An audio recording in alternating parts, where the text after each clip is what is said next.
పేద మధ్యతరగతి వారికి ఊతమిచ్చేలా జాతీయ బడ్జెట్ ఉందని 20 సూత్రాల అమలు కమిటీ చైర్మన్ బీజేపీ నేత లంకా దినకర్ అన్నారు. ఈ బడ్జెట్లో ప్రధాని మోదీ 3.0 మార్క్ కనిపిస్తోందన్నారు. కేంద్ర ప్రభుత్వానికి 1,00,000 కోట్లు నష్టం వచ్చే పరిస్థితి ఉన్నా వ్యక్తిగత ఆదాయం పన్ను 12 లక్షల వరకు మినహాయించారని తెలిపారు. ఈ బడ్జెట్ అంత్యోదయ స్ఫూర్తితో రూపొందించిన వికసిత భారత బడ్జెట్ అని అభివర్ణించారు.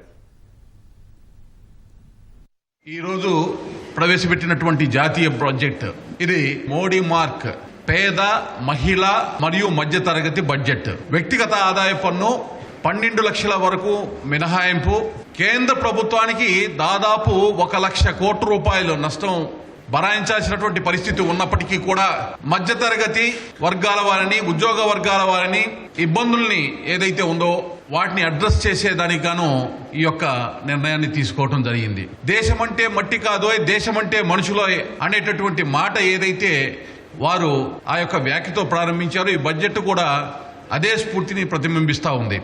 పోలవరం నిర్మాణం కోసం ఈ బడ్జెట్లో 5,936 కోట్లు కేటాయించడం పైన ప్రధానమంత్రి నరేంద్ర మోడీ గారికి అలాగే ఆర్థిక మంత్రి నిర్మలా సీతారామన్ గారికి కృతజ్ఞతలు, ధన్యవాదాలు తెలియజేస్తా ఉన్నాం.